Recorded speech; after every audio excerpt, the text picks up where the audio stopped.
Welcome to Real Estate Investing Seminar, otherwise we know it as Basic Seminar. And today we're going to be focusing on how to build a power team, focusing on realtors.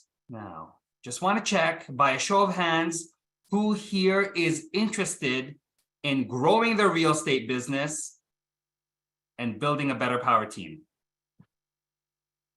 Everyone? Yes? By a show of hands, virtually, visually, turn on your camera. There we go. If that's not you and I didn't see your hand go up, you just might be in the wrong room. So feel free to switch, because it's going to be a lot of learning today and getting you started on how to build that partnership, that team that's going to get you started and launched to the next level. If I haven't introduced myself before, this is the first time we're meeting each other. My name is Ray Salazar. I'm one of the trainers and mentors and one of the co-founders here at Trust Your Talent. And we're going to get to know each other. First, we're going to find out, where are you from? So let's get everybody going in the poll. Where are you from?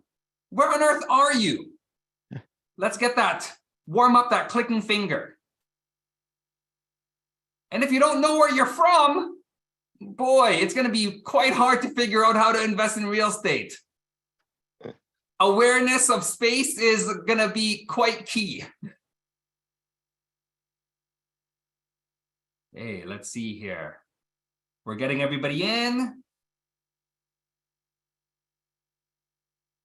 And we're going to end the poll and share. So we've got quite a group here coming across the country from BC, Alberta, a couple of you from Ontario, very nice, from the center of the universe, welcome. From La Belle Provence, bienvenue.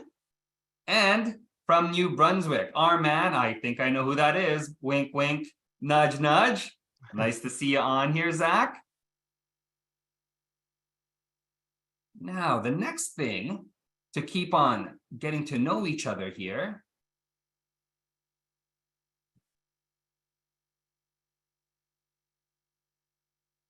how did you find us? How did you make your way here onto the seminar? We want to know.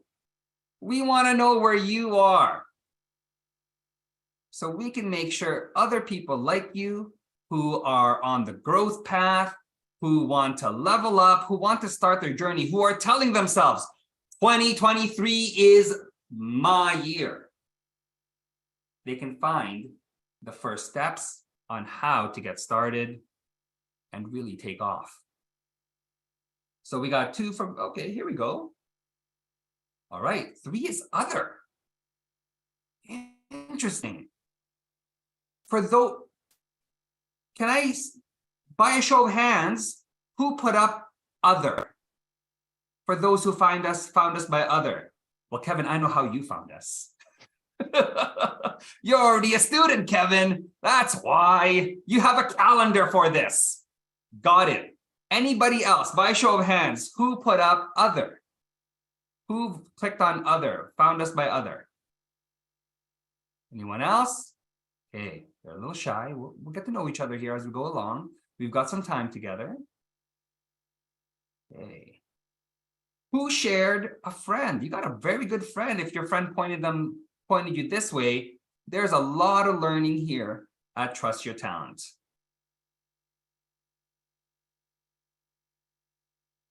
Now let's keep it going here. This is what I like to refer to, and many of us in the real estate investing business, as legalese. Anyone here a lawyer? Anyone here a lawyer? No? Ken's like, no, I'm not dealing with that. That's not up my alley.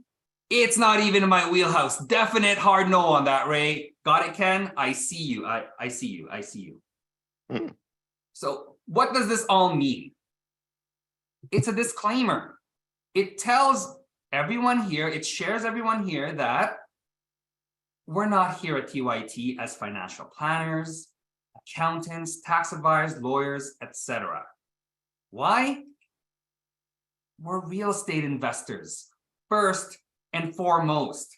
Other people on our team already have those roles. We are educated investors. Underline on educated. Okay? We work with other people who are licensed so we can leverage their time and knowledge and their experience in their specialty. I'm a big fan on specializing on what I'm good at, real estate investing. And everyone else that surrounds me can specialize in what they're good at. And that way we can do more together. That's why it's a power team. It's teamwork. And please note that the video is being recorded and used for training and marketing purposes because we're always on the growth path. So I like to review how I can keep growing and making these basic seminars better for you. Before we get started though, let's take a moment because a lot of us here just got home from their JOB. And that stands for? Zach, do you remember? And if you don't remember, that's okay. No, I don't remember. That's okay. I'll share it again. It's just over broke, JOB. And if you just got here from your JOB, that is fine. Let's empty out the day. So clear your mind. We're going to take 2 minutes to clear our minds, write down on paper what happened before, so we are clear and ready to take on all of our upcoming learning. We're going to keep it going then. I want to share a little bit about what Trust Your Talent is and why we're here. I know for a lot of us, it's new. A lot of us here are looking to create something before that wasn't in our family. A lot of us here, we're going to be the first taking this new path. I know for myself, I was taught to work hard as a child. Work hard. The sort of thinking that says, if you've got time to lean, you've got time to clean. Anybody here heard that before? If you've got time to lean, you've got time to clean. Yeah, that sort of thinking. That sort of thinking. However, that sort of thinking creates great employees. It creates great employees. And I come from a family of excellent employees. We usually had in my family 2 jobs, working 16+ hours. We would be standing up until blood would pool at the soles of our feet because we so owned working hard. However, that sort of thinking limited and eliminated from our point of view working smart. Working smart. Working smart means our effort created even better results. Working smart means instead of asking, what's in it for me? It begs to ask the question, how can I make things better? How can I create value?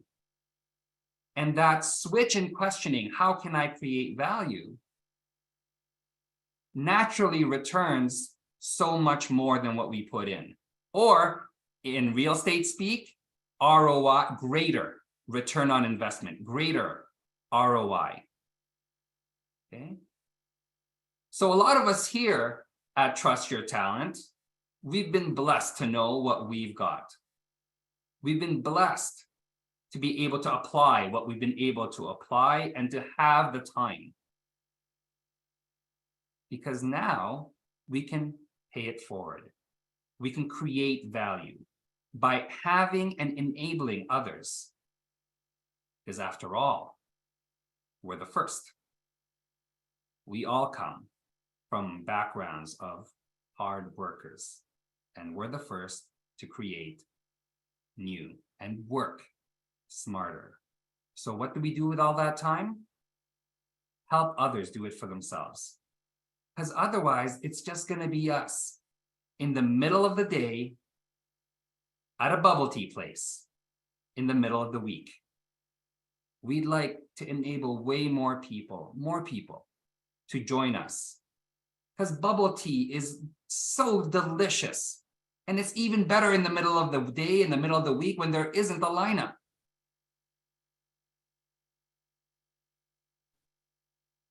Now, what are we going to go over today? We figured out where on earth everybody else is here on the seminar. We're going to figure out where is your investment going and putting the team back in power team and how you can tell the difference on who is on your team and do you want them there? Where to find the one you want and questions to ask a realtor. Because we're gonna learn the mindset and we're gonna apply. And we're gonna check in after you've learned all of that. Why are you here? Why are you taking time out of your evening to invest in learning this material? What are you expecting to get out of it?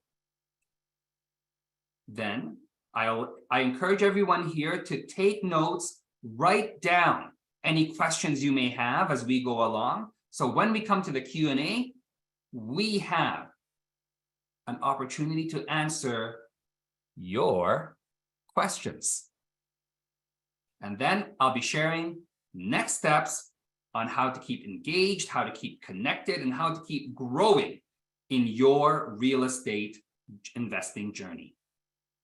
Thumbs up if you are here for that. Can I get a thumbs up? Yes? Yes or yes? All right, all right, all right. So, again, I started off with mindset. It's key to have a roadmap, a mindset, a way we are going to go forward and approach everything that we do, our core, if you will. So here at TYT, we start with a process as part of what we do as professional real estate investors, and that starts with a goal. Is anybody here old enough to know what MapQuest is? All right, Ken, Buddy. All right, Dave, Clement. Okay, I feel less lonely now. So MapQuest was this thing on the internet age. It was so cool, brand new, before Google Maps and Apple Maps. It was even before TomTom, for those of us here who remember what TomTom is. And it was quite useful if we put down where we wanted to go. When we put down our end goal, our end direction, our goal, if you will, in MapQuest, it would tell us step by step, turn by turn, where we can go. Otherwise, it was a useless tool, just like real estate investing. Real estate investing is a tool.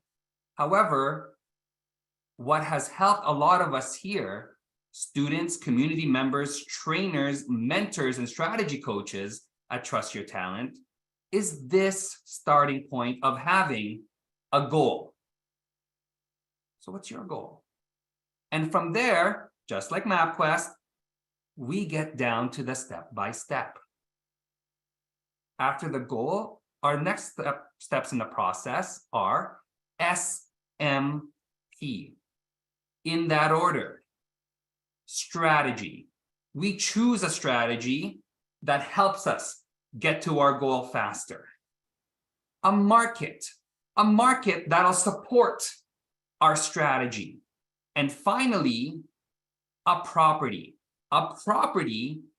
in our market that supports our strategy, that supports our goal. Remember, in that order. Everybody still with me? Can I get a yes or yes? Yes. Yes. Everybody still with me? Yes. Hey, yes. All right, Dave, Hey, there you are. I got you. I hear you loud I and had clear. technical difficulties. My partner took the iPad tonight. She's supposed to be here because she's 2 hours away. So she will be here next time. All good, Dave. Glad I could hear you, though. Yeah, Okay? hey, me too. Remember that order, especially with relation to what we're going to be going through on the rest of this seminar. Goal, SMP. Goal, SMP. Now, with us as real estate investors, we like to keep a well-rounded lifestyle. And a well-rounded lifestyle here at TYT includes earning from different buckets of wealth. And there are three. Earned, that's when we have to do something actively all the time. And there's different strategies that support that. Passive, that's when we started off and then money keeps going into our pocket. And portfolio, that's when we leverage paper to earn money for us. Because really, as uneducated investors, like my family, like where a lot of us came from, like where I came from, the focus on working hard is focusing on earning. And that's trading hours for dollars. Trading hours for dollars. However, the smart game is making our knowledge work hard for us and making our money work hard for us. Money, knowledge. Okay? And that way, as the famous Warren Buffett said, we can earn while we sleep. The wealthy earn while they sleep. Because otherwise, 24 hours a day is not gonna cut it. I know for me, I mean, Ken, would you kindly share where you're originally from? If it's London, Ontario, that's cool. You said Ken? Yes. Toronto. You're originally from Toronto. Where are your parents from originally, Ken? Sudbury is where my father immigrated to from Trinidad, and my mom is third generation Sudbury, Francophone. Cool. Okay. So somewhere along the way, thank you for sharing, Ken. Somewhere along the way, all of us came here to this beautiful, vast country. In my generation of moving to this vast country, my family did not believe in CPP, RRSP, or retirement plans. That's why they had children, e.g. me. I'm the retirement plan. And in my 30s, I thought, wow, life is grand. Here I am, finally at the top of my game, post-school, put my time and hours in at work, and I am here with my suit, my laptop bag, making 6 figures. Cool. Until I realized and was reminded, I'm retirement plan. There's only 24 hours a day. I was already working 18 hours of that. How on earth am I going to support my parents in their old age? How? And that realization, because really, RSP isn't going to serve me in my old age, neither is CPP, unless I want to eat McDonald's or live in a tent on a sidewalk somewhere downtown. I realized I had to do something different. And that's what real estate investing is here. Create financial freedom, or to live on my own terms and independently. Tell my boss to pound sand. Have a lifestyle that is picture worthy. Retire on my own terms, not in desperation, not on a tiny budget, on my terms, and leave a legacy for my family. And that doesn't exist in a JOB, at least not in 6 figures.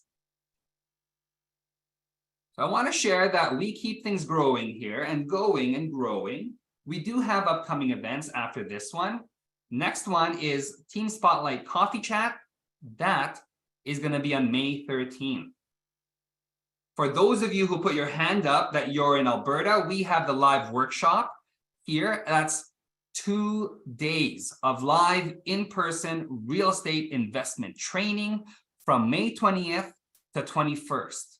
If you ever wanted to make it out to the market that's pro-landlord, pro-makes sense logic, come out, make a week of it, get yourself leveled up with the live workshop. Space limit is limited because it's live, it's in a room.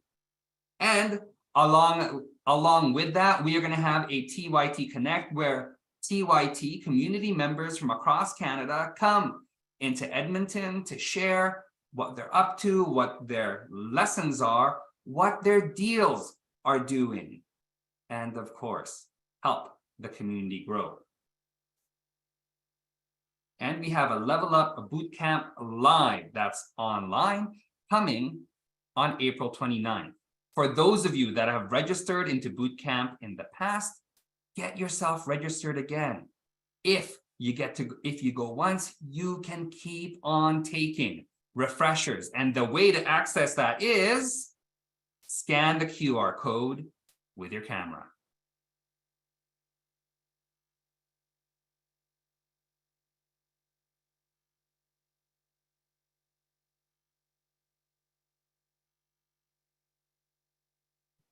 Did everybody get a chance?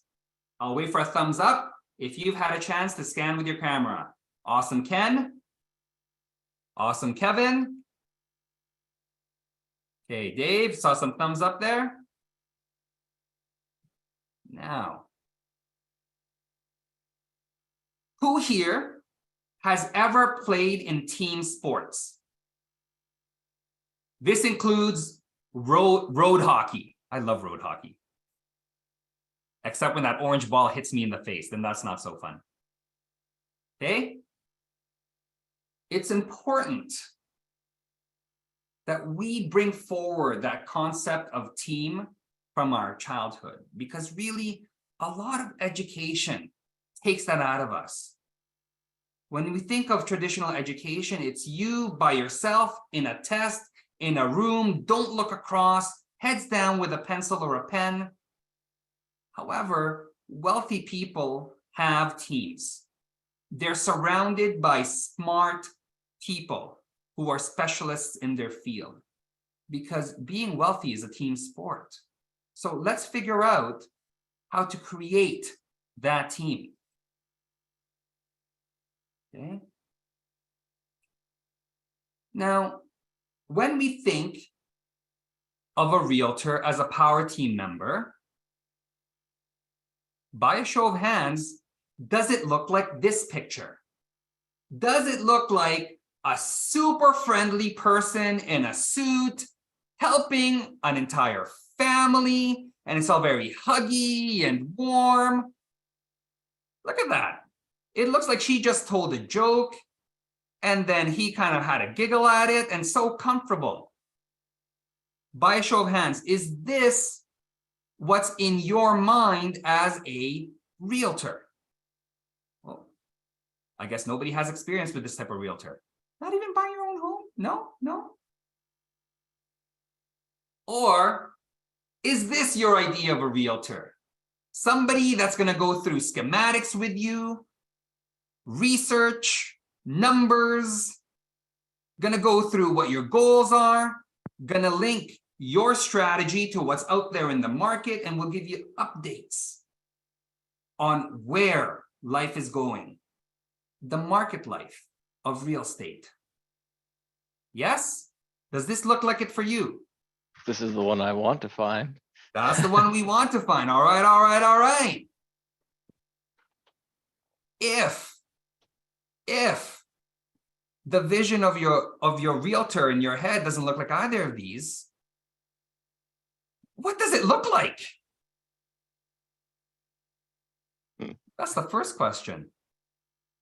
The second question is, do you like working with them? Do you? And if you don't, why are you still working with them? Why not take action? Take action and find the one you want.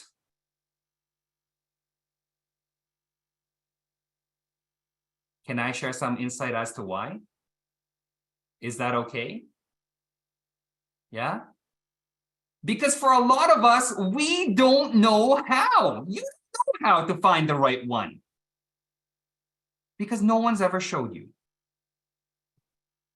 Because for a lot of novice, uneducated investors, somebody in a suit must be smarter, must be right.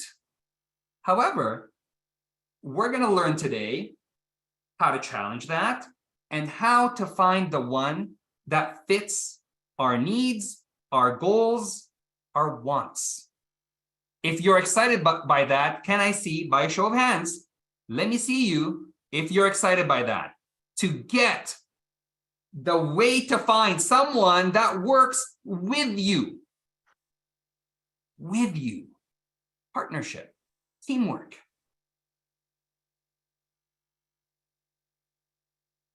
Now, a lot of realtors have invested in themselves.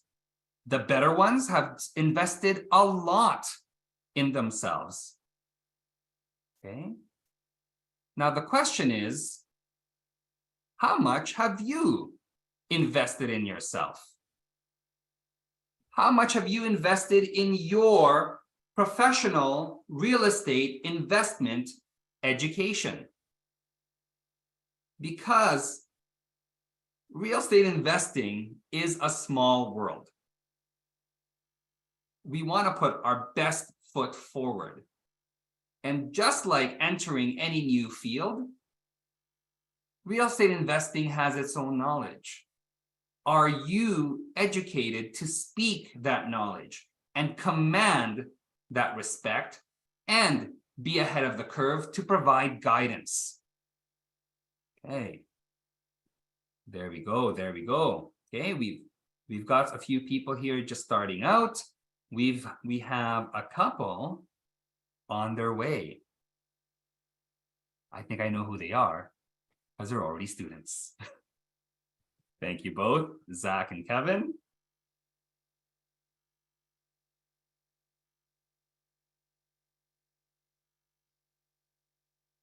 We are going to go through this because you've already scanned it with your camera. Yes? So building a power team.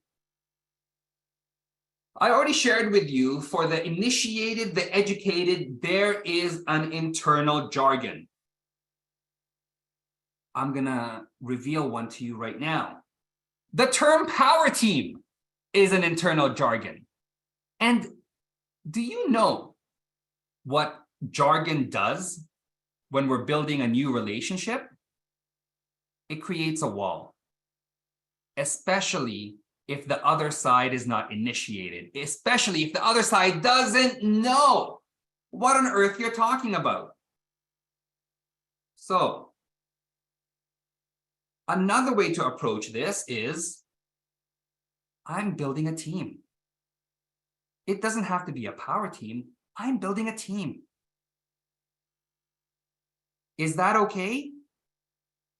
Are you okay with just saying, reaching out to a potential power team member and say, I'm building a team? It communicates the same thing. And it makes us as real estate investors more approachable. Okay? More approachable. Let's use everyday language.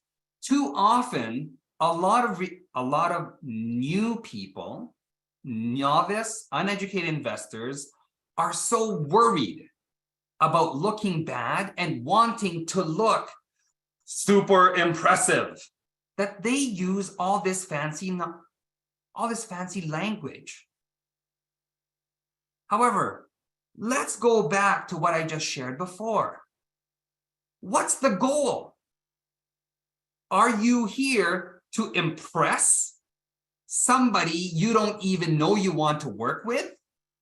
Or do you want to find out if this person's worth working with and building a relationship with them? Those are two different things.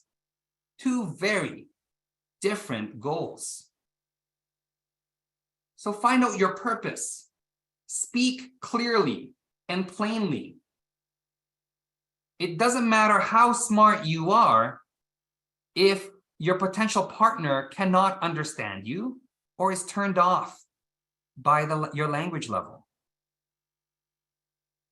Let that sink in.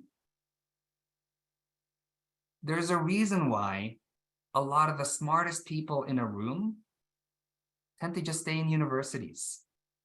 Universities are the only people that understand them. Business people communicate clearly and plainly. Because as much as it's about numbers, this is a relationship game, real estate investing. So know how to speak and be understood.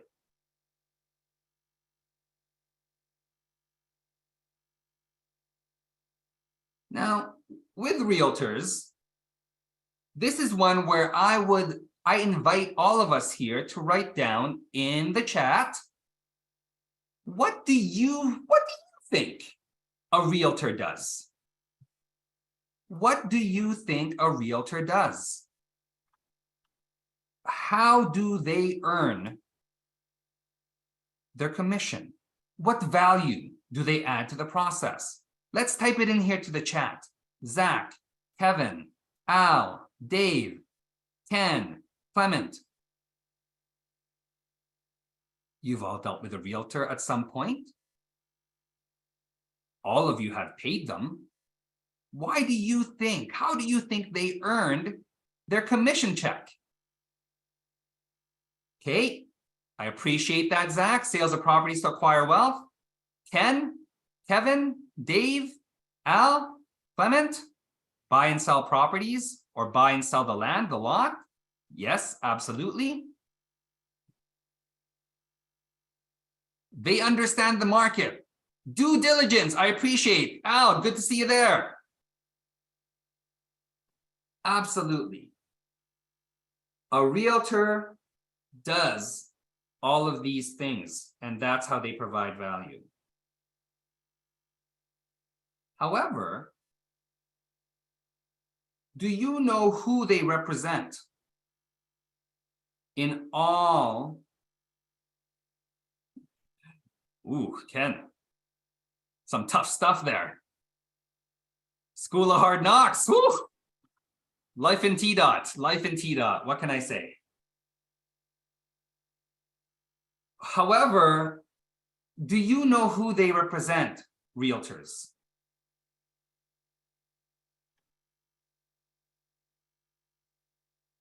Oh, Zach, you're ahead of me, man. That was my point. Ah, that's correct, Zach. I appreciate you sharing that. Themselves. Realtors often represent themselves. Do you know why? Because they're in it to pay for their lives. They're in it to put food on the table, to pay for a roof over their head, to pay for their fancy car that a lot of realtors have. However, don't be fooled.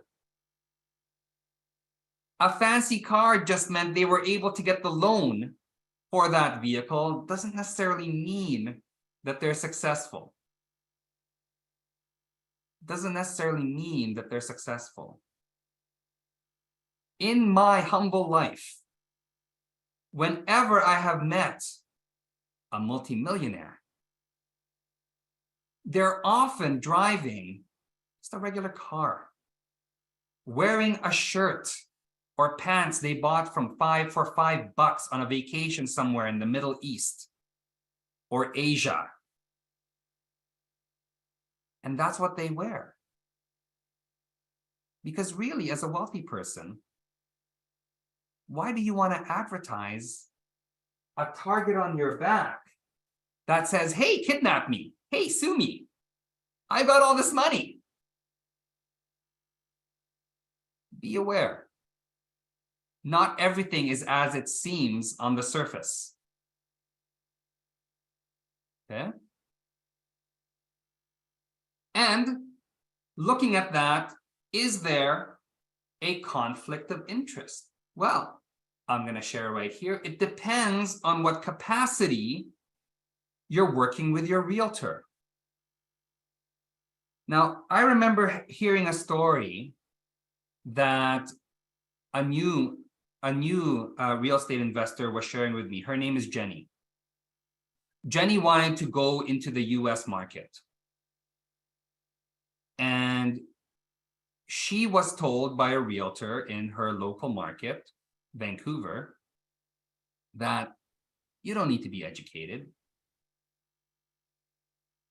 You don't need to be educated. I invest in the real estate market. I'm going to teach you how to invest. Is there a conflict of interest? Some would say no. There's nothing wrong with that. However, take this thought. How does the realtor make their bread and butter? It's when they sell you, the investor, a property. Is there room for conflict of interest there? When uneducated investors are blindly taking advice from someone who only gets paid once a transaction happens. However, what happens after the transaction? I'm going to share with you a story. Also Vancouver. Oh, Vancouver. Come on now, let's be nicer. So everybody remember when they started instituting the foreign buyer tax? Everybody remember when that happened? Yeah? Vancouver, imagine back then, let's say, I think it was 2016? 2016. Imagine summer 2016. Vancouver market is hot as ever. This realtor was telling anyone and everyone she knows, hey, buy this pre-construction condo because the market is hot and it's going to keep on going up, up, up, up. Replace Vancouver with Toronto. Replace Vancouver with KWC, with London, with Winnipeg, with Calgary, with Edmonton. It's a common story. The market is hot, buy pre-construction.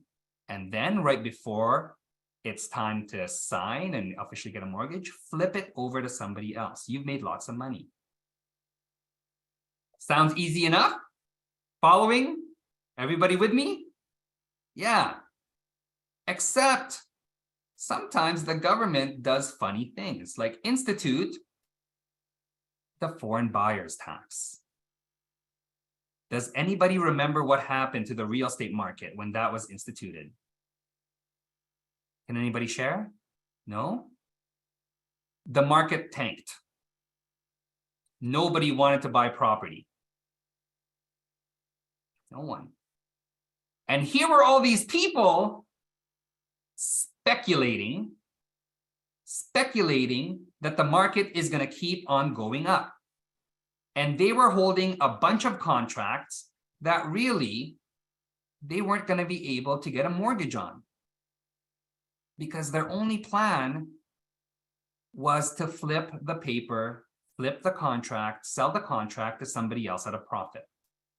They didn't have any funds. They didn't raise any funds. They didn't have any plan B or an exit strategy. They didn't have a plan C exit strategy. They just had one. Do you know what happened to a lot of these people? One lady in particular, she was 55 years old, a government employee, already had a house on her own mortgage. And she did this for 2 condos on pre-sale at a cost of $550 each. $550,000 each. So two of those is 1.1 million due on closing. Except with this new rule, the properties were no longer appreciating. They weren't even really worth $550,000 anymore, because there weren't any buyers. So, do you know what happened to her? She had to sell her own house to close on the properties. That was the only way. She lost her own house because she didn't have a goal. She didn't really have a strategy. Hope is not a strategy. And let's all agree, speculating is basically hope. So she lost her house. And this was somebody on the verge of retirement. So, realtors, again, are tools. They're not tools as in, derogatory. They're a tool. Again, not derogatory. And just like a tool, let's say a chainsaw. It's great if you know how to use it, and it's great if you have a goal. If you just rev up the chainsaw, don't really know how to use it, and have no goal, it's very easy to hurt oneself. And this is the difference between an educated investor and an uneducated novice investor, or uneducated investor, period. They're unable to define their own criteria. They're unable to define their own exit strategies. They're unable to define and take in data from multiple power team members and decide how it works for them. Instead, they'll trust one person and ask them, hey, you figure it out. However, remember, in this case, once in this story of Vancouver and the foreign homebuyers tax, once the realtor is paid their commission, that's it. That's it. The uneducated investor in this case, Gigi was stuck holding the bag. She lost her house, and when she went back to the realtor,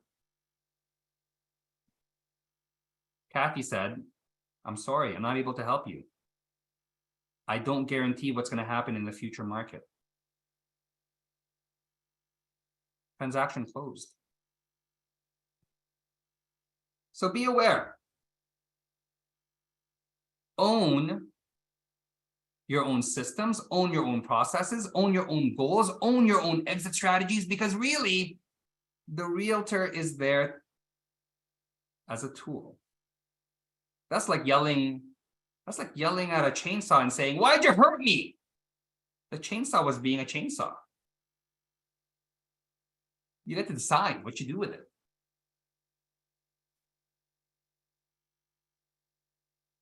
Now, everybody, is that good information so far? Are you learning? Is this going to help you in your real estate business? Yes or yes? Yeah. Yes. Yeah. By the way, again, this is all experience. And that's what differentiates a trainer from a novice, uneducated investor. A trainer has done more than a novice investor, an uneducated investor, has ever tried. Has ever tried. A trainer has done more. Now, what's the difference between an investor realtor, a regular realtor, and a bad fit? Let's get a few shout outs. What would you want in an investor realtor? Kevin? What would you want?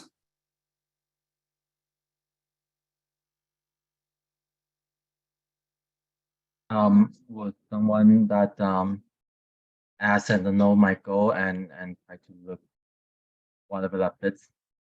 Beautiful, Kevin. And again, you're ahead of me because you're part of the community. You know that I'll be going into being consultative. Consultative, somebody who wants to find out what I, as an educated investor, wants, so they know how to work with me. They know how to help me achieve my goals. Zach, do you have something to add to that? I'd look for one that is also in the real estate investing space, so they know the ins and outs.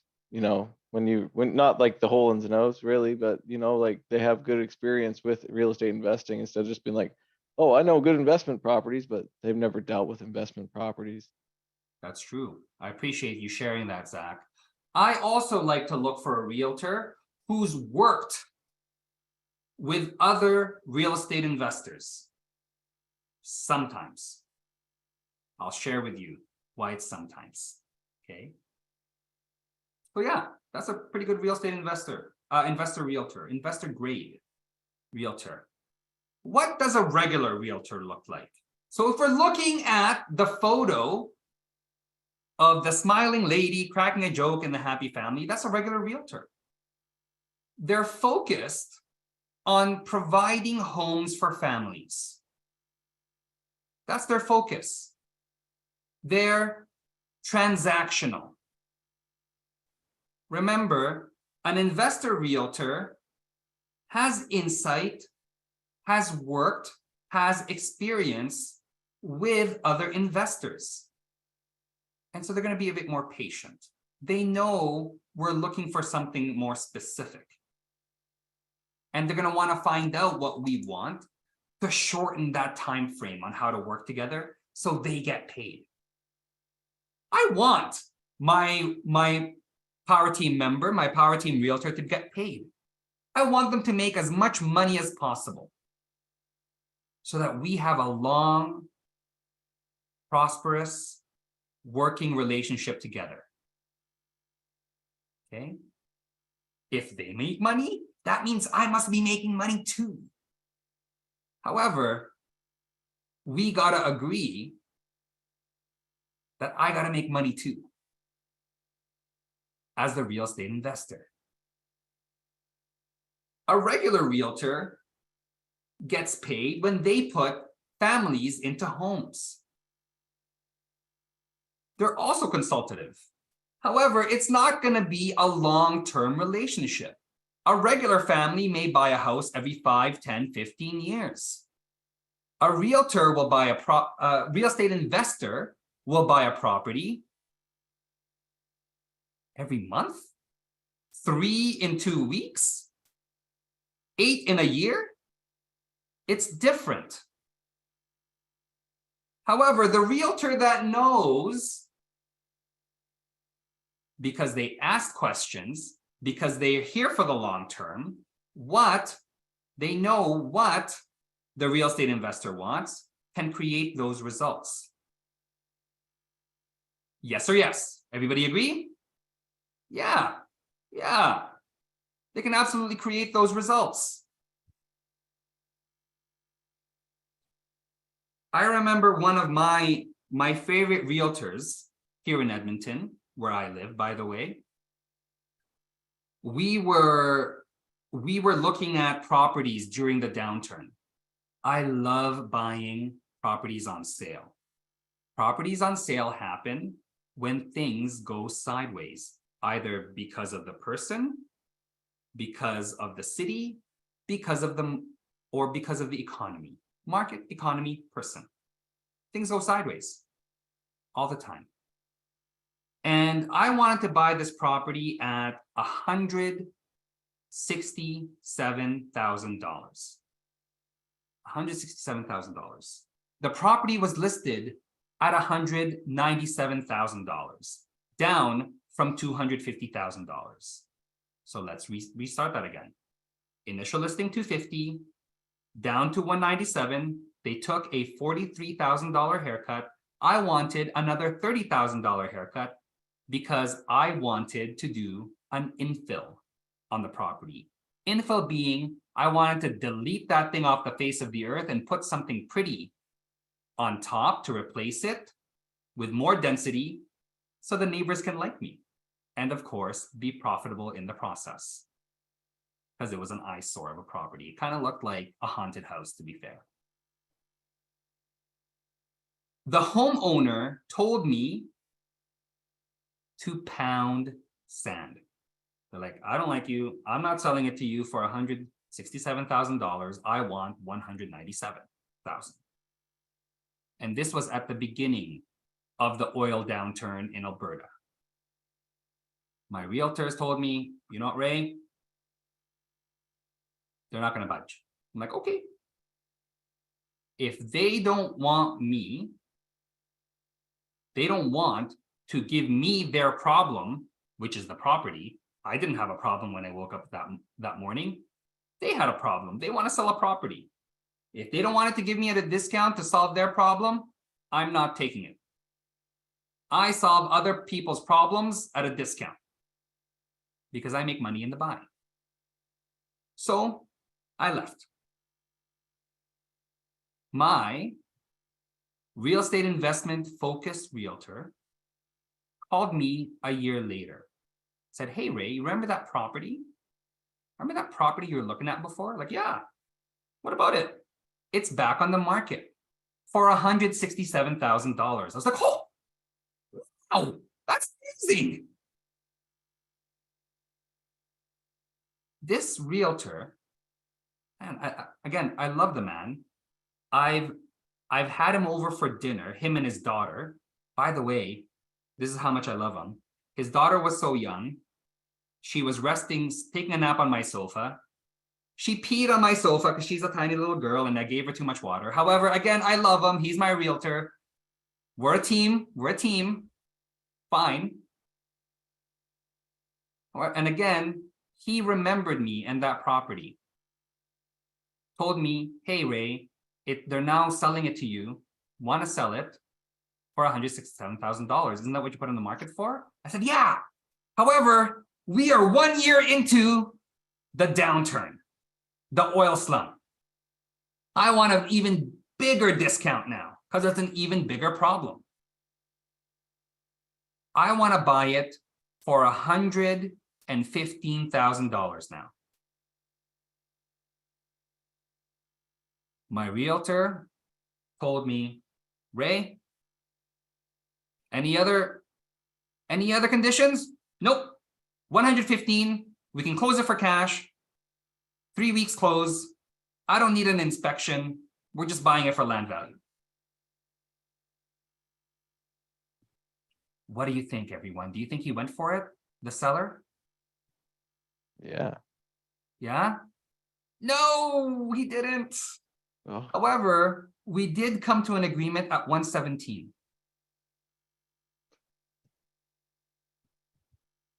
Do you think I'm happy that he told me to pound sand again? If I got it for 117? Yes! Do you think I'm happy that my real estate investor realtor, Carl, remembered me and that property? Yes!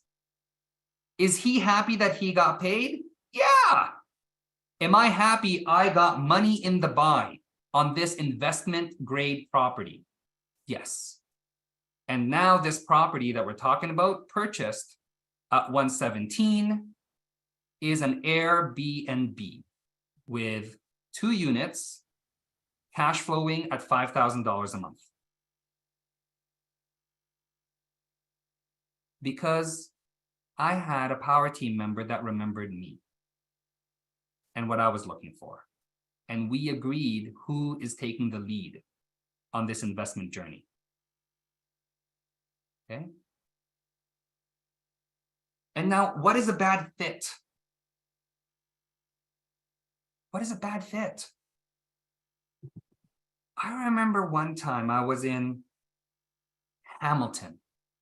I was in Hamilton on a mentorship. Actually, was it Vince? It might have been Ryan. I was with Ryan. I was on a mentorship with Ryan in Hamilton, and we were interviewing potential power team members. And we met with a realtor. She was much older, very experienced, dressed super nice. I'm pretty sure it was a Chanel suit that she was wearing. And she came in a luxury German car. I think it was a Mercedes. Not too sure. So this lady in her 50s walks in, pink high heel shoes, sits down and says, hi, nicely. We say hi back. We mentioned we're new in the area and we're looking to build a team that can help us expand our portfolio. And in 2016, it was still doable. Very, very easy to find investments in Hamilton. This is before everybody in Toronto with their money left and drove up the prices in the Golden Horseshoe there. Ken's like, I know! Why did they have to leave Toronto? I could have had the whole Golden Horseshoe to myself. Jeez. They don't even know what they're doing. They don't know how to look at a spreadsheet. So, us being at the forefront of this wave of people investing in the Golden Horseshoe, we said we're new, we wanted to invest, we want to look at properties that are built in the 70s, 60s are fine, 3-bedroom, 2-bath, close to a main street, close to shops. And you know what she told us? That's a terrible idea. You don't want those. You want to buy pre-construction at the edge of town. It's newer. It's less maintenance. It's going to appreciate much better. Why would you want to take on a headache? And before we could say anything else, stilettos in a Chanel suit said, I have made my clients lots of money. Don't do that.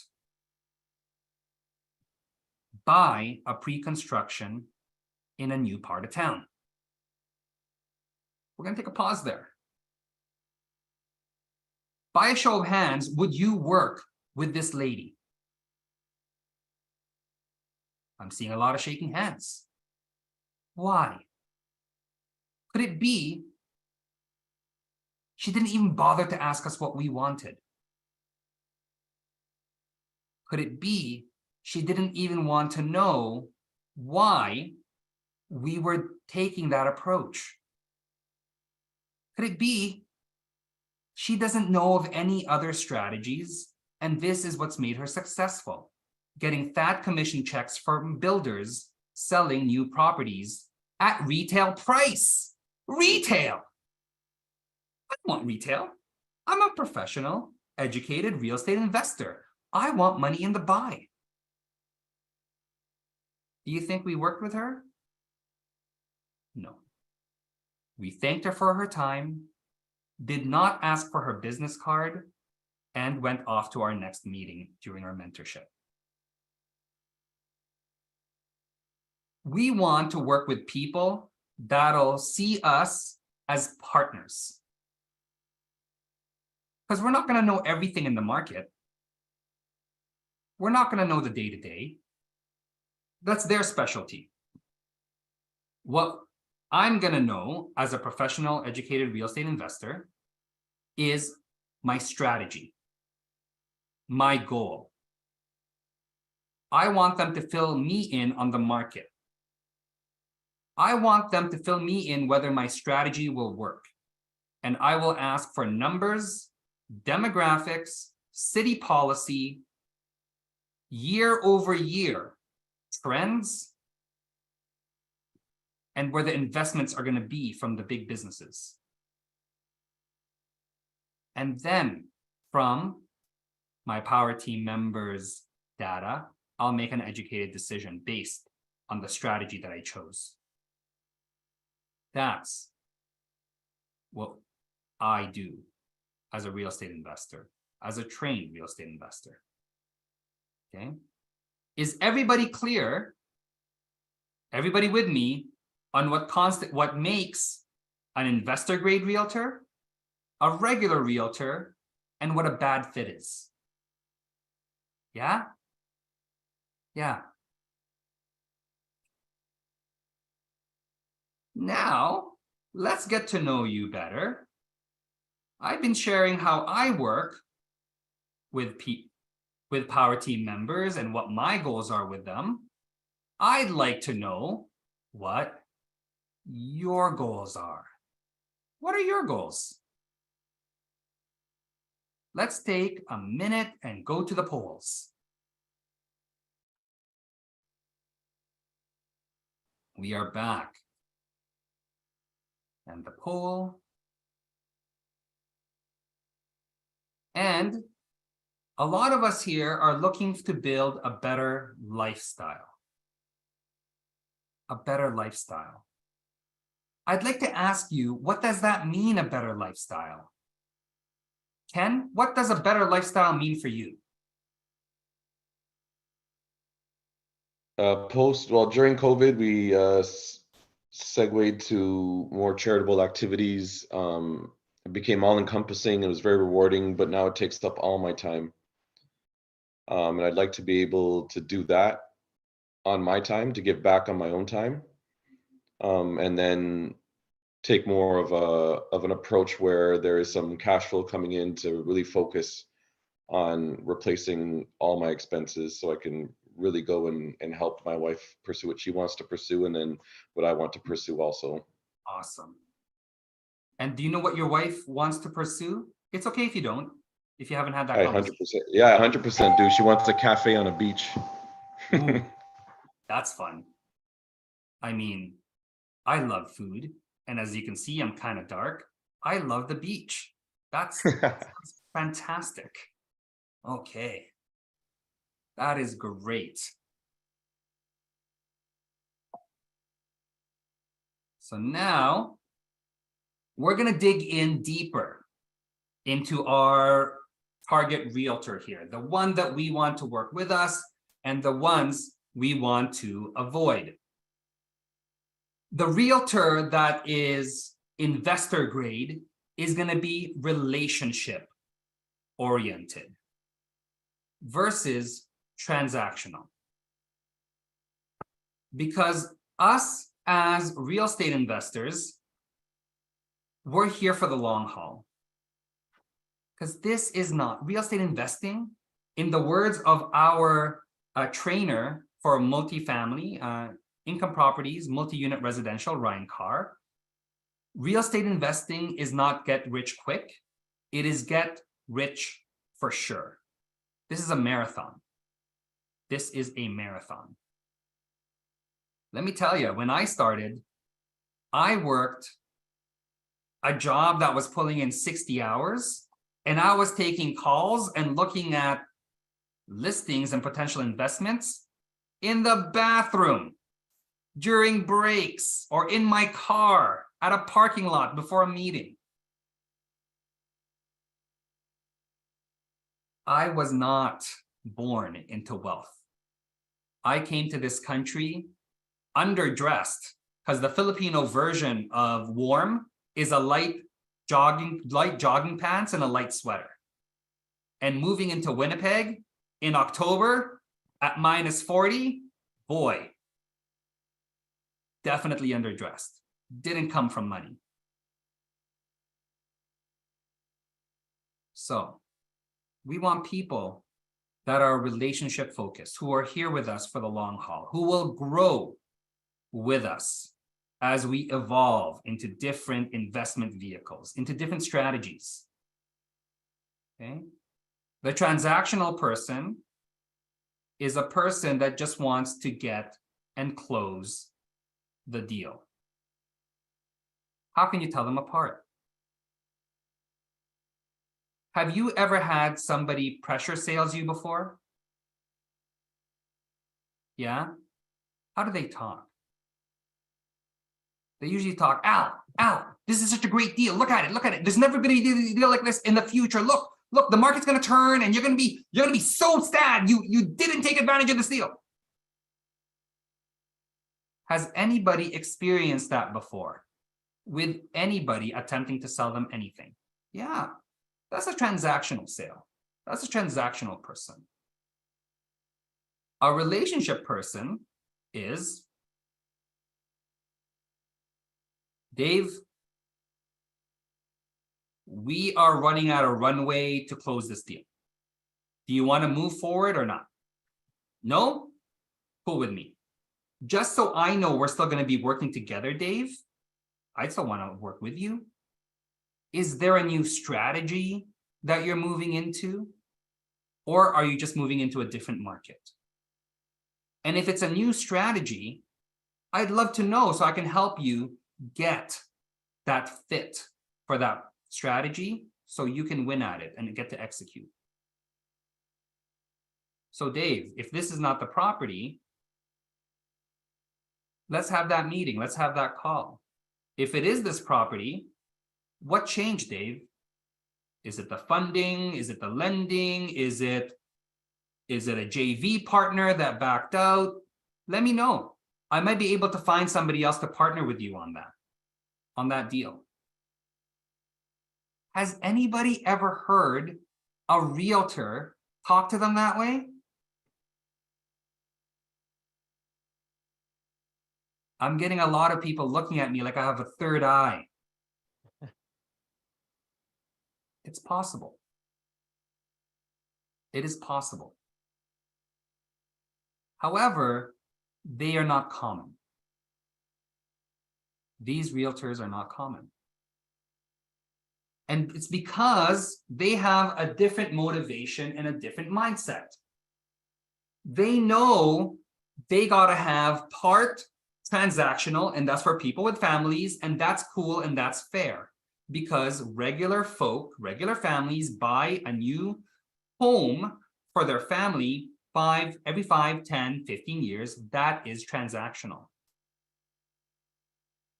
However, they want to mix it up by also having real estate investors as part of their team or as part of their client mix. People that buy lots. However, there are also people that I do take a longer time to find a property that works for me and my spreadsheets. And that's fine. Because my favorite realtor has the regular transactional business. And then when I come around, I am cherry on the cake. When I come around, he gets to go to Disney World with his daughter and his wife. And then they're going to go get Lego for themselves because they also love Lego. Okay. Now, we talked about experience earlier. Is it okay if I introduce something new? Something that might be controversial? Yeah? Is that okay? No one's going to get mad? You promise? I like new realtors. You're all looking at me like, Ray, what happened? I thought we were talking about realtors that only have experience with other investors. I like new realtors. Do you know why? Because I'm also in it for the long term. And I want to be able to train the realtor the way I like to do business. And a new realtor is going to be more willing to learn at the beginning or midway, mid-career, than a super experienced realtor with already their own long-term clients. I'm okay training a new realtor because my mentor trained me how to train new realtors. So that's okay. Is it okay if you learn how to train a new realtor? Yeah. Then it's a smoother relationship. It's a smoother relationship. Is it okay that you train your realtor how to find properties that suit your needs? Is it okay that you train your realtor how to run spreadsheets so that they only send things to you that fit your numerical criteria? They're not going to do all the work. They're not going to do all the work. Let's be nice here. They got to put food on the table too. However, that's okay. That's okay if they do a little bit more work. Because I'm going to train them how to work with other real estate investors. And by working with me, I'm going to expand their ability to put more food on the table, to get a bigger house for their family, to get a nicer car, a safer car for their new baby. Is that okay? Yeah, it is. It is very much. It's great. It's better than okay. It's better than okay. So I love it when I can work with a brand new realtor or somebody midway through their career. Nothing against senior realtors. However, senior realtors are at the end of their career. They're winding down. They're winding down. Now, the other thing here to realize is, Ken, do you have audio now? Beautiful. The other thing to realize is there is a difference between a seller versus a selling realtor and a buying realtor. Did you know that? Yeah, it's okay to say if you didn't, that's fine. I didn't know at first. Again, my family was good at working at A&W and cleaning the Boeing plant in Winnipeg. Boeing makes airplanes, for those of you that don't know what Boeing is. I wasn't born into this. I learned. I got trained. I got myself a mentor. Now, the characteristics of a great selling realtor from a real estate investor point of view is that they're aggressive. They're determined. They're committed. They're great negotiators. They're great marketers. I love when my selling realtors like that because they are going to make sure that my property is top of mind when the strategy is to flip it and sell it. For a buying realtor, I love it with my buying realtor is relaxed, focused, great memory, loves Asian food because we're going to have dinner at some point and there's going to be rice or noodles in it. Maybe some stir-fried vegetables. If they're vegan, we can mix some tofu. I'm fine with that. However, they're open to eating that way because I love setting a relationship with my power team members.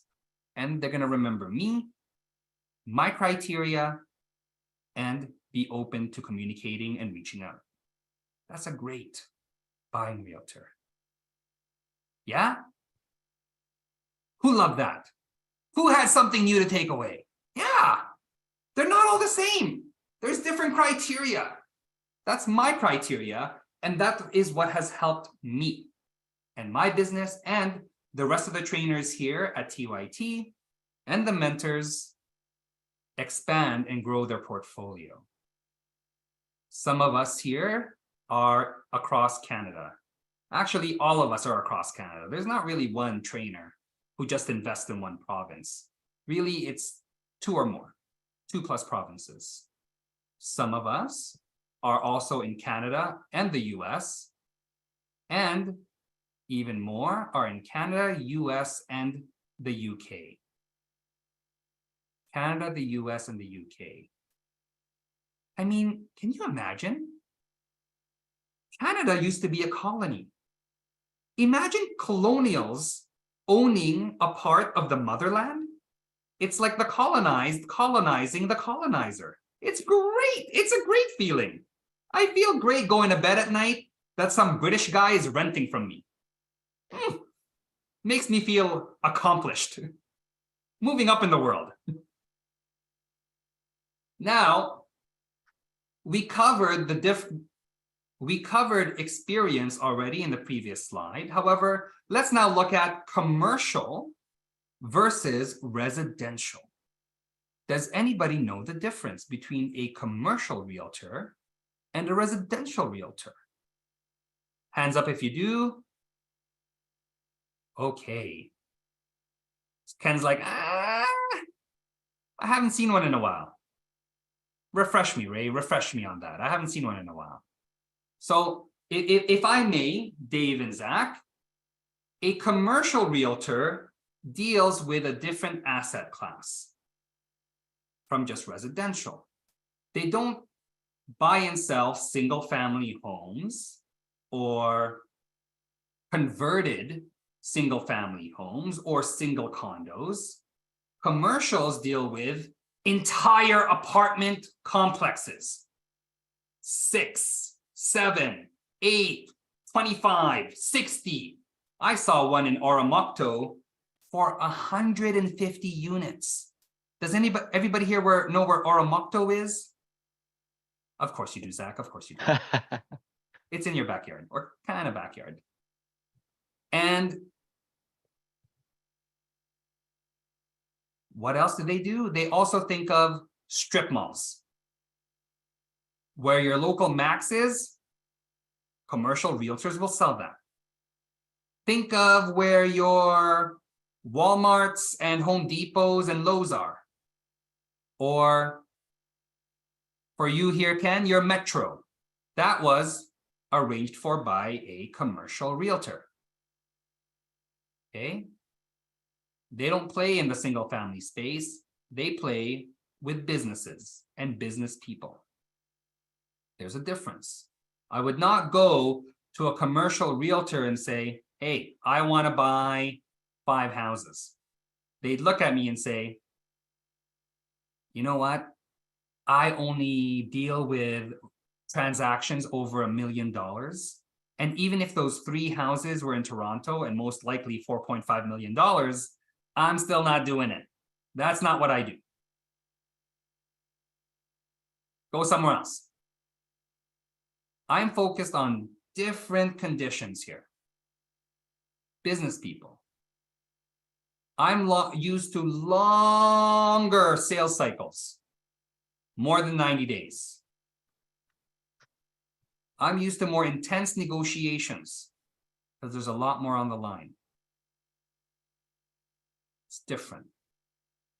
One could say that, yeah, hey, they must be investor focused, right?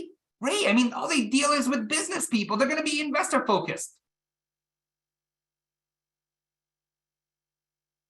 Zach, that eye roll is exactly it. Commercial realtors are also people. And sometimes people are not relationship focused. They're transaction focused. They're transactional. In this case, in commercial, I prefer older people. Is that okay? Is it okay if I change my mind on how I like them on commercial? Yeah. Because in a commercial realtor, the older guys and gals have decided they want to be commercial realtors for life. they're here for the long term. They know that I'm also here, whether I'm starting, mid-career, or a very much more experienced real estate investor. They're going to want to build a relationship with me over the long haul. They're going to want to grow with me.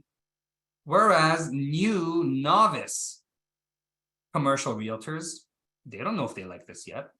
It's a very different animal from regular realtors, even for realtors, commercial realtors that just jumped out of business school, as a lot of them also come from there, so they can explain the business case of acquiring a new asset in this class. They don't know yet. And so a lot of them are so focused on either proving their mettle, proving that they are indeed commercial realtors, or prove this, kind of dipping their toe into it to see if they like it. I found they're not very aggressive. Or if they're aggressive against me, because they want to look all powerful and important and smart. If you haven't met me before, I'm like 5'7" on a good day, usually 5'6". I am in no way intimidating whatsoever. Why be mean to me? I want to do business and build a relationship. That's all I want. So those are the tips there. Any questions? So actually, no questions yet. We'll save that for the Q&A. However, I do want to check in and say, is everybody still learning? Did you learn anything new so far here? Yeah? Good stuff? Again, it's what makes the difference between an uneducated investor and an educated investor. An educated investor is insistent on learning from other people's experiences. An uneducated investor wants to learn from YouTube or TikTok or borrowing a book from the library. And that's two very different mindsets. One wants to invest them in themselves and is committed on making success happen. Another one, the other side, the uneducated investor, doesn't know if they're worth it. And so they just dip their toes. Dip their toes. And really, is someone ever going to really cross to the other side if they dip their toes 100 times? No. The person who's going to cross the other side is the one who jumps in and learns how to swim. That's the person that gets to the other side of the river. Communication is key. We covered a little bit of this earlier. Somebody who is consultative, somebody who consults, somebody who asks questions, somebody who wants to get to know you. That is the hallmark of a great power team member, not just a realtor. Somebody who consults, somebody who asks questions, somebody who wants to get to know your goal, your strategy. Where do you want to do? What do you want to do and where do you want to go? Consultative. And from there, because they've learned what your end goal is, they can guide. The good ones guide. The okay ones make assumptions and based on everybody that they've already met and their own experience for the real mediocre realtors, and they guide based on that. It's still nice, just not customized. Customized, consultative power team members are even better. They're the best. In my experience, the worst is the people that know that they're better than you. They don't bother to get to know you. They don't bother to get to know your goals. They don't bother to get to know what you actually want. These are no-goes for me. I'll thank them, cut the meeting as soon as it's polite to do so. Just because we're not going to be working with them does not mean we have to be rude. We're Canadian after all. Still have to be polite. It's a national sport other than hockey, being polite. And then we move on. Okay. And I love power team members that come from the mindset of I'm here to work with, partner, be on the same team, rather than looking at you like you've got with dollar signs in their eyes and close the deal as fast as possible. Has anybody felt that before? When somebody looks at them like, ooh, money. Yeah, Zach? Kevin, you're shaking your head? Anybody experienced that before? Like, ooh. Have you ever bought a car? Now, I'm so glad you share that, Zach. My favorite tactic whenever I'm buying anything on the more than $5 side of things is to look like the rattiest, saddest, brokest version of me possible.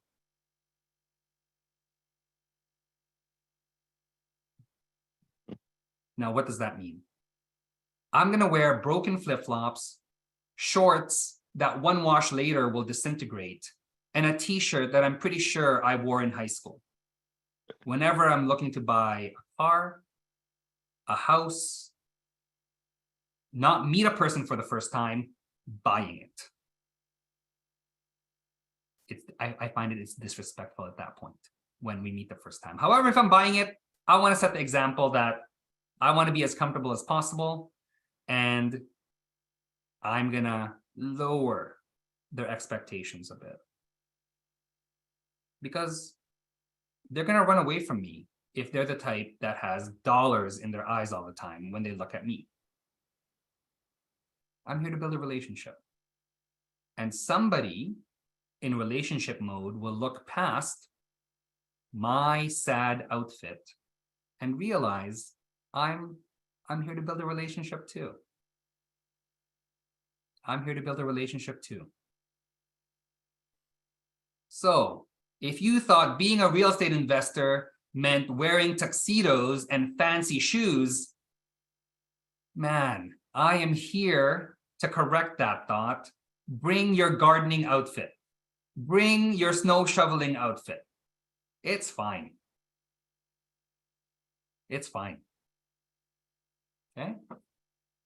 Who thought that's weird that I show up to buy an $800,000 house in broken flip-flops and shorts that are definitely a little too small?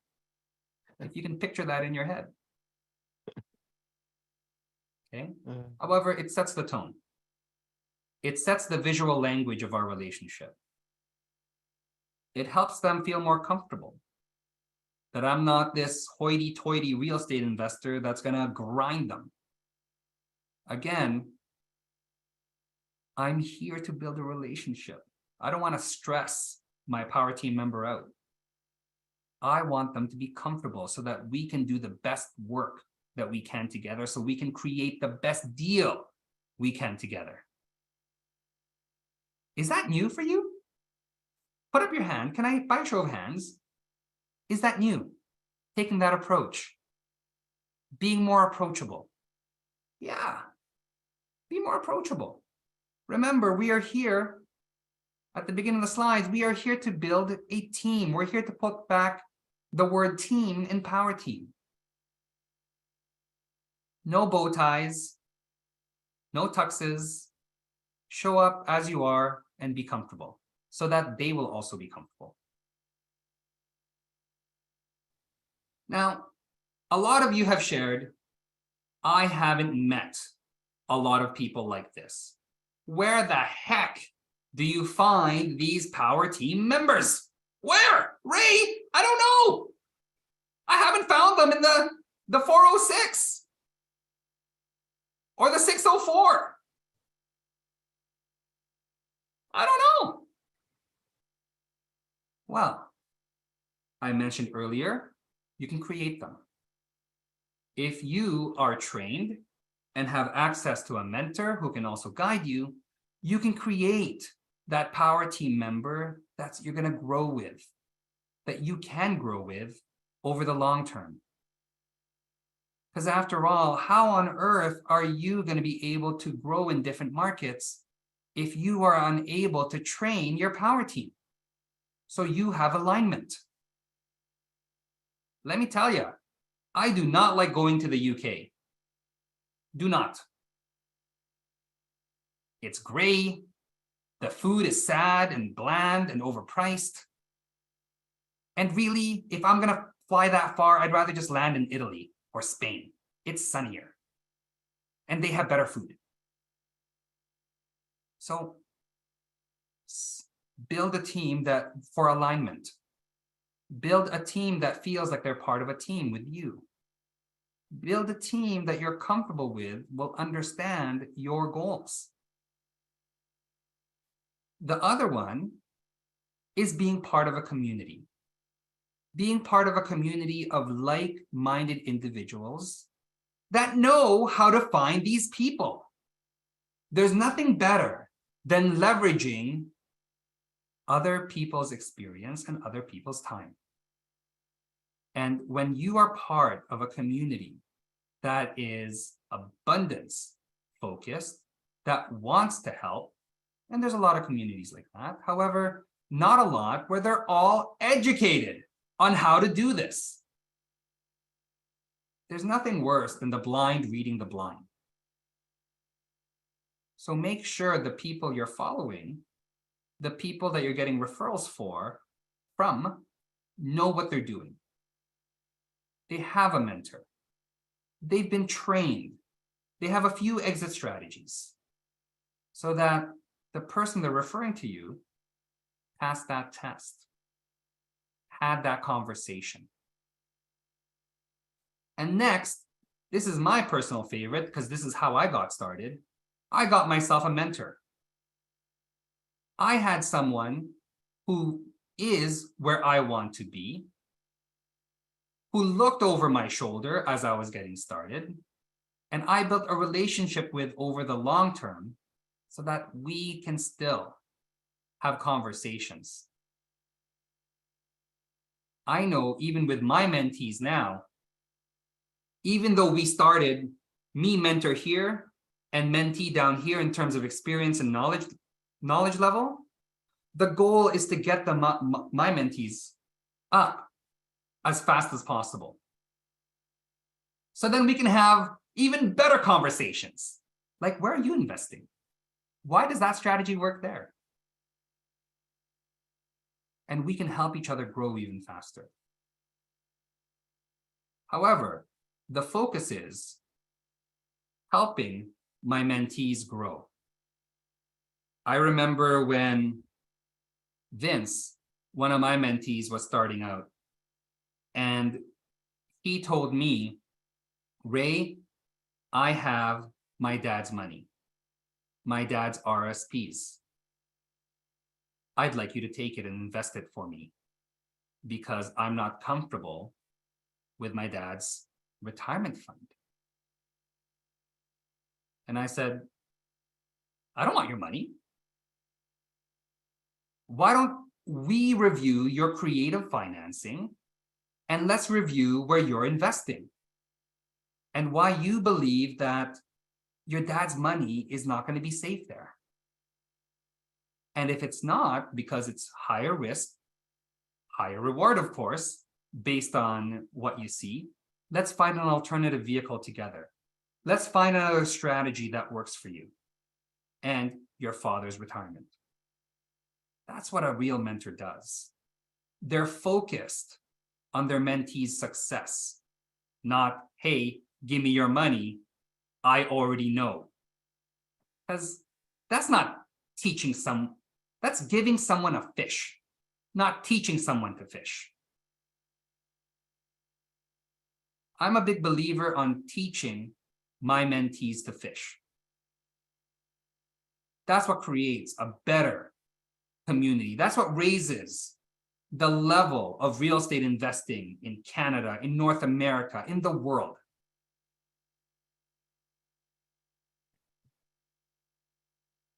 Yeah. Does everybody agree with that? By show of hands, can I see who agrees with that? Yeah. Why are you getting educated if you're going to hand your money over to your mentor? Don't. However, realize once you hand over your money, that's it. If you invest in yourself, if you invest in your education, you can keep going. You can keep fishing. I think that's how I was trained. That's how I continue to train. And that's how I will be training. Always. Now, let's get to know you better again and find out if you have one or more real estate investment. How long have you been up to this? How many years? If it's 0, that's fine. That's fine. You are at the start of your journey. Great. If you've got a year to 3 years, right, taking your first steps, fantastic. If you're 4 to 6 years of owning real estate, are you happy with your results? Are you getting closer? Are you 4 to 6 years closer to your goal?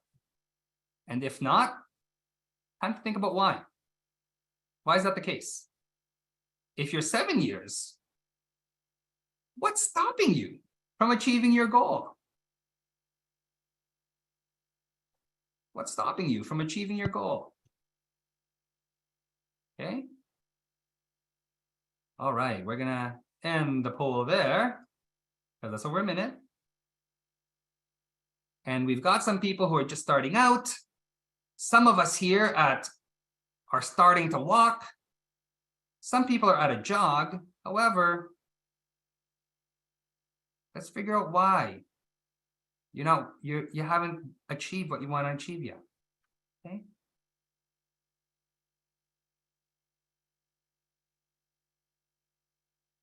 So let's review everything we've gone through right now. If you're currently working with a realtor as a power team member, are they the kind that you want?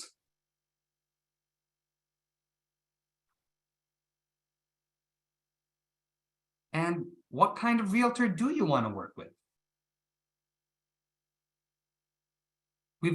I've definitely shared here a few ways, just a few ways to view your relationship and evaluate a realtor power team member. Okay, I encourage you to go review the way you're approaching things, the way you're viewing your business and your relationships. And of course, think, are you getting warmer or colder? Is this the person you want? Is this the business you want to run? Or are you afraid of stepping on toes because you don't want to say the wrong things? Do you want a bit more hand-holding? Do you want more hand-holding to guide you through the process? Something to digest and think about. Here's some sample questions for realtors if you want to take a screenshot on how to get things started. Ask them, how long have you been a realtor for? Sometimes the way people look physically is very different from how old they really are. It's good to ask. Do you work with real estate investors? By the way, there's a difference of being real estate investor focused and real estate investor friendly and being real estate investor grade. Focus just means they like working with real estate investors and pushing them to buy property, or people that consider themselves real estate investors. However, they're really real estate property collectors and have not applied a spreadsheet at all to figuring out whether that property is a deal or a money pit. Also figuring them out, their definition of a real estate investor. Again, this is where you find out, do they like working with property collectors or somebody with a strategy, a plan, likes to do due diligence, and knows how to crunch numbers and prepare a scenario, A, B, C, D. What is your area of focus or specialty? Are you a selling realtor? Are you a buying realtor? Which part of town do you specialize in?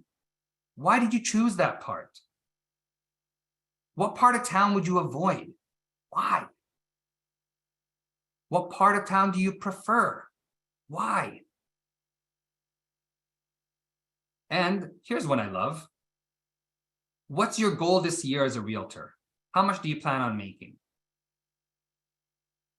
I like this because I like to find out, are you at the beginning of your career, at the middle of your career, or at the end of your career?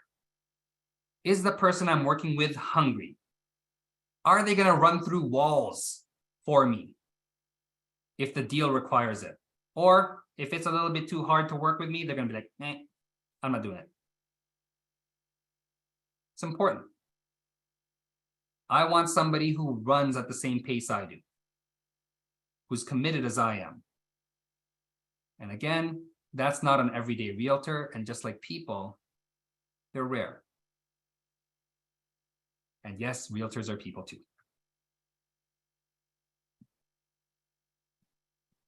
When speaking with realtors, it's important as a real estate investor to know what's your why.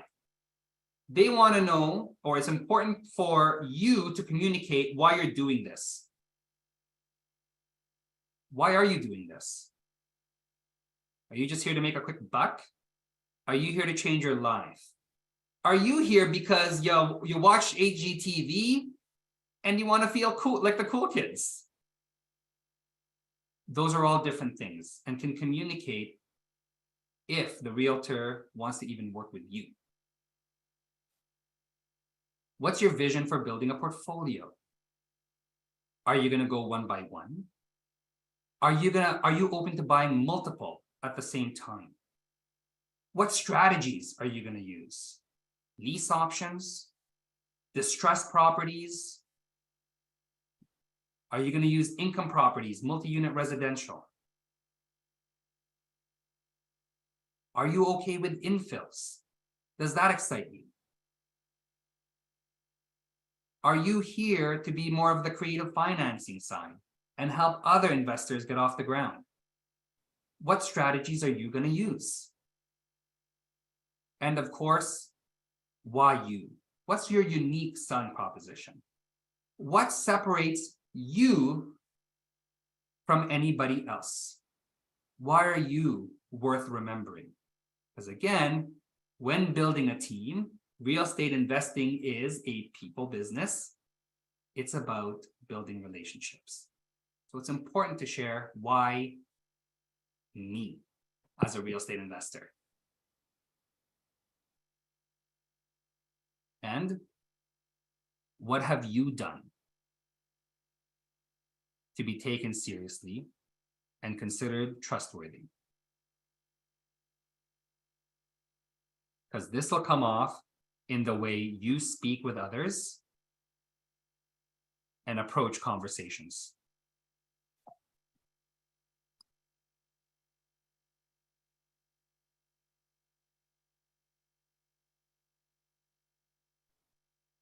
Something that has set me up for success is the belief in investing in myself. I paid for my own post-secondary education because my family did not have the money to put me through school.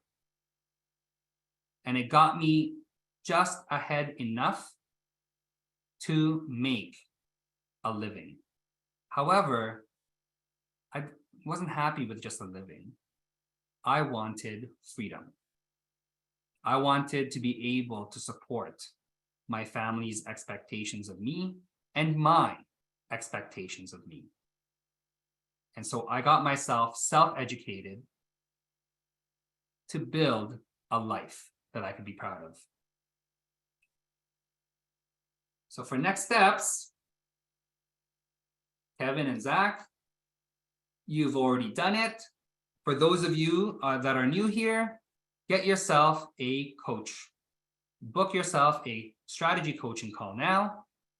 Scan the QR code to start having a conversation so that a plan, a consultative plan, can be more tailored to you and what you want to achieve.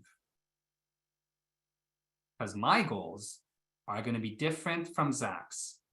Zach's are going to be different from Kevin's. Kevin's are going to be different from mine.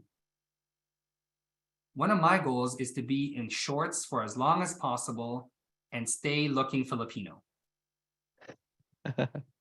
That's very hard to do in Edmonton.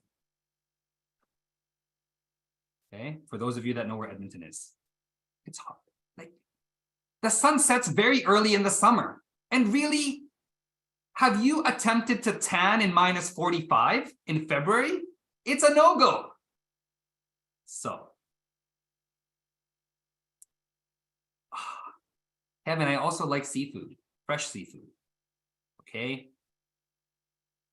We got a few goals here. We got to be efficient in how we allocate resources.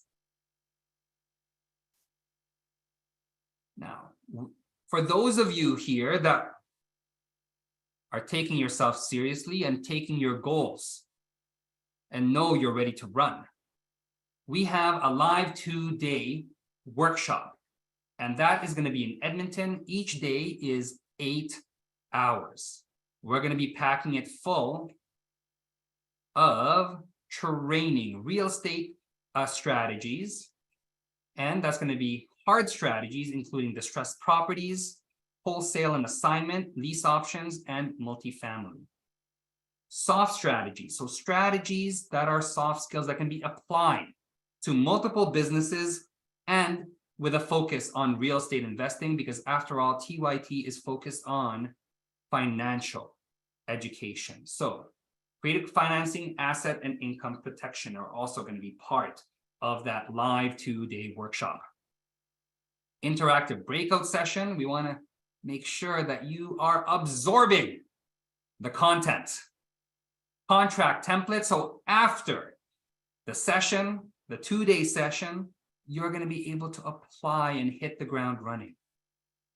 Raising funds scripts, because again, I wasn't born with money. So I had to figure out how to speak the language with money, take friends, family, coworkers on the journey with me to financial freedom, and also provide them value and help their money work harder for them. Course materials and recordings, we want to make sure you are able to take what you've learned, review it, and of course, maintain your connection to growth as a real estate investor. Scholarship opportunities for those of you that have financial need for it, and core courses, the basics of what it takes to run a real estate investing business, even at the hobby level, finding the strategies, the tools that provide the foundation. And of course, the way TYT does it, and my offer to all of you is, if you've taken a bootcamp once, you have access to unlimited refreshers in 2023. Now, spending 2 days with the founder of TYT, Tim Tsai, the man who started it all, that's actually already quite the gift at $9.97. It's quite the value. However, if you take a scan of the QR code, we are offering a special at $199.97 per person. Or if you want to take your significant other and you're like, man, I want to do this as part of a team. We're going to be Team Samuel. We're going to get it done. Bring a friend. I mean, you can be friendly for $100 more. Okay. And this is going to be live in Edmonton. Right. So again, it's a room with chairs, with our founder, Tim Tsai, doing the training, and our strategy coaches in the room with you. So it is limited seating. So get yourself registered. Reserve the time. Reserve your ticket.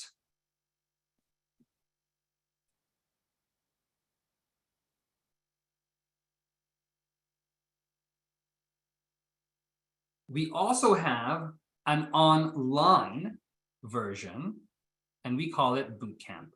Now, this is going to be one day, and that's going to be this Saturday at April 29th. Saturday, April 29th, starting at 10 a.m. Eastern.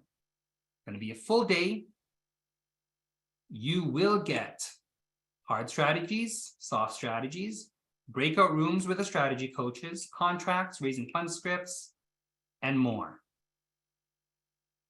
Now, because it is online and shorter time, we are offering it at $39.97 per person. Really, at that price point, you can choose Starbucks for 8 days, or get yourself started in changing your life. Starbucks for 8 days, get started changing your life. Or if you like fancier coffees, skipping a week of fancy coffees and getting things started. Your choice. That is how to get yourself registered, the QR code for it, scan that with your camera. Kevin and Zach, you have already taken boot camp. You are free to join.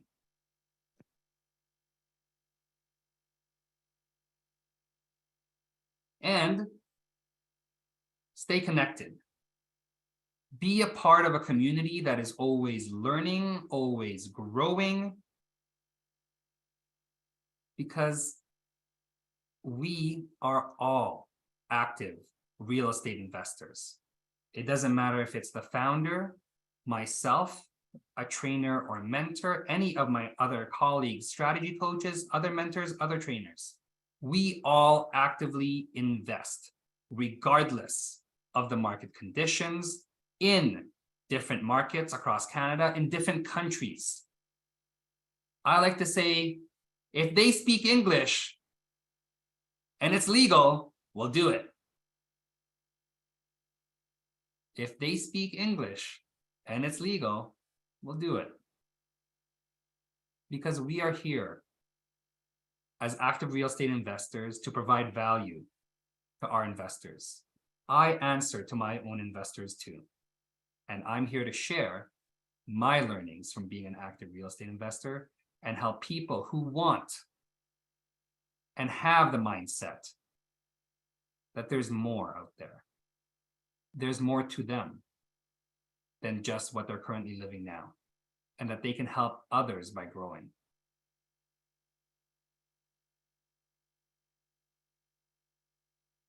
I will be sharing the link to that here. Does anybody have any questions so far? Anybody have any questions? Because we're gonna get there. When you next. spoke about the realtor having a different buyer and a different selling realtor, Yes. is it possible that they could be the same, or do you always by default make sure they're different and separate the two? I prefer to have separate. If I have a long relationship with that person and it's easier on one side or the other side, as in there's going to be very little conflict of interest, and I know because of the relationship we've built together, we see eye to eye, definitely happy to do that. However, typically no. I like to work with specialists. I like to work with professionals who have honed their craft and have definitely invested in their professional development. Otherwise, I'm working with jack of all trades and master of none. And that's not helping accelerate my growth at all, or your growth for that matter. Does that provide some clarity? It really does. Yeah, I understood what you meant. I was just trying to frame it in my head. Kind of the way to do it, and that idea of them being the specialist. You want someone that's really good at helping you buy, and it's a different skill set as when you're trying to sell the property. I get that. For sure. Like, for example, Ken, if you're looking at me like, Ray, can you weave a rug? I am the wrong person. No. Could I figure it out?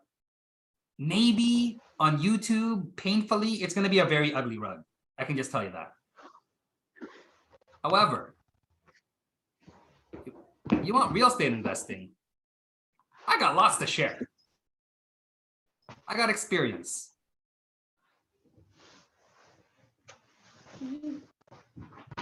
Happy to do that. Confident, because I have helped others experience and get not only financial independence, financial freedom. Okay, so again, you could tell even the way I responded. I know from my track record what I can achieve and do, and what I have focused on and specialized in. It's not weaving carpets.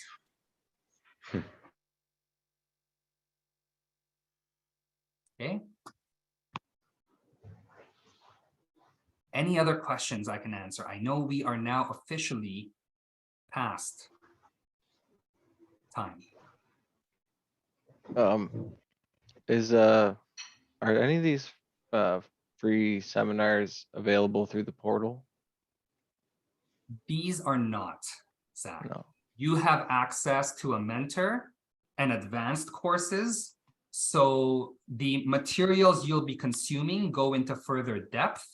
We'll link this one subject into different strategies, both soft and hard strategies. And of course, once you decide to choose on your mentor, they'll link all of these subjects to your strategy, and again, guide you and share their personal roadmap and experience one-on-one. And not just during the 3 days, it'll be before, in the lead up to your mentorship, and after. I know I still get questions from my mentees even now. Okay. Yeah. Okay, Ken, another question. In smaller markets, I guess, is there like,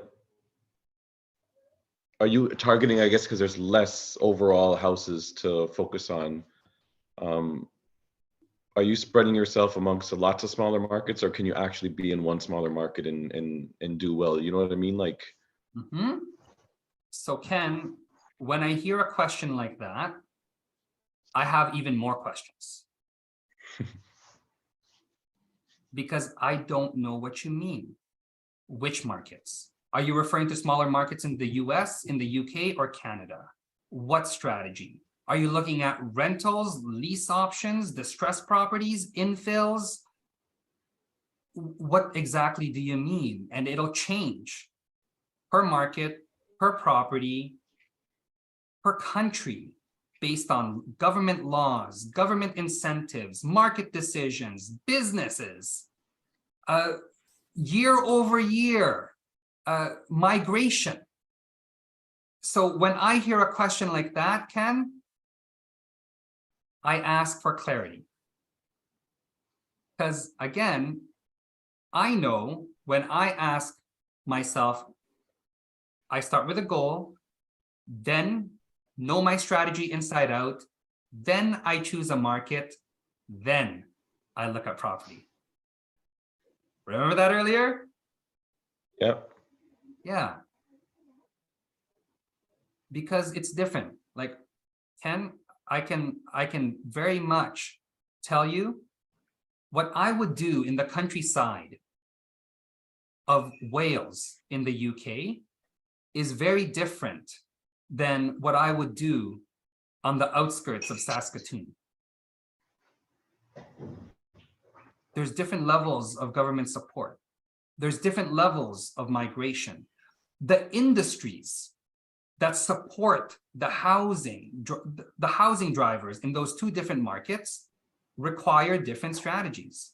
And because I know what strategies I'm doing, I would know, not going into Wales right now, focusing on Saskatoon.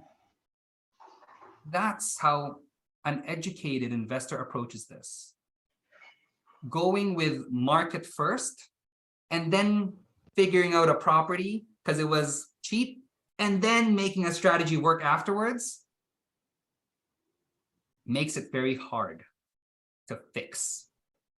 Because then you're going to attempt to make it work for your goal instead of reverse engineering it with the end in mind.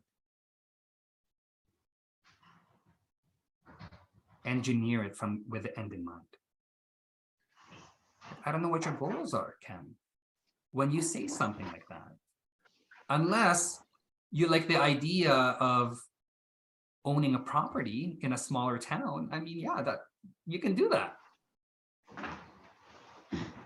However, otherwise, it's goal first, then strategies that serve that goal, whether it's short-term or long-term, and then markets that'll enable that property to work. And then and only then we look at properties. So goal, strategy, market, property. Yes, Zach. I was just gonna say about small markets and stuff like that too. Like I live on an island in the middle of the Bay of Fundy, and I'm interested in distressed properties, but I've got this very small niche market, which is dependent mostly on tourism and stuff like that. And the more I try to make this a viable idea, the more I look to the mainland where there is population and where there's rentals, where you can charge an average rate for rental and you're not just depending on maybe 10 or 11 families to be like, hey, I'll take that. Or, maybe some rich guy puts their kid up in your house because you need to have a certain amount to like overcome your debt to make money on a property. So the more I think about small areas and stuff like that, it makes me realize it has to be like the perfect deal with the best financing to even come ahead. And it's really like a different thing for that. And other than that, I just wanted to say, Ray, thank you very much. And I'm going to log off because I'm super tired. I got to get up at 4:30. So I appreciate you coming on, Zach. Looking forward to the knowledge. results you'll create. We're here to support you. Thank you. You take See care. you guys. Bye, Zach.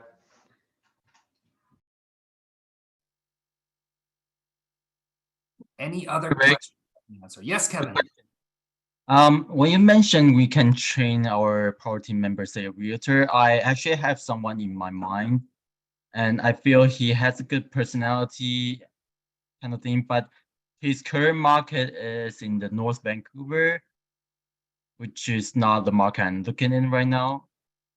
Do you think this kind of realtor is a good fit to train, or should I look for someone else in my market? So Kevin, I appreciate you asking that question. It's all about communication. Ask him, like, oh, I get that you're focusing right now and you're a specialist in the North Vancouver market. Share with him your strategy. Share with him your plans with it. Would he be willing to grow with you in that direction? And of course, leave open the possibility that, hey, I might eventually return to the North Vancouver market at a later date. However, I want to be clear that that's not my priority right now. It's a relationship we're building. We want to be clear. It's like going on a date and saying, I'm a billionaire. And then you're not. Mm-hmm. Start with authenticity and truth to build a solid foundation on the relationship. Right. Because if he's not going that way, he's not going to go that way. Right. Yeah. Cool. Okay, thanks. Does that answer your question, Kevin? Yeah. Awesome. Kevin, have you chosen your mentor already? Brooke. It's Brooke. That's right. It's right. It's Brooke. It's Brooke. It's Brooke. Well, But she never mentioned we can actually train our team members, our team members. that's So I because, thought I just pick. Yeah. for sure. just That's move- because you haven't had that conversation with her yet. Reach out. And of Never course, did. you know, we're heading, all of us are heading over to Vancouver in October for Yeah. annual conference. So we're all going to be there live. Go take her out for bubble tea. Go for bubble tea. Definitely. For sure. Yeah. Any other questions I can answer right now? Good here, Ray. All right, you're good, Ken. Dave, Hey, just want to say thanks. See you again very shortly, and I'll have my sidekick with me here next time. Okay. awesome. Looking forward to seeing Diana. Hey, a really good show tonight. Like I learned some things. I appreciate. You are very welcome. All right. See you guys. Any questions on Bye, your Dave. end? All right, I think that's it. Have a good evening, everyone.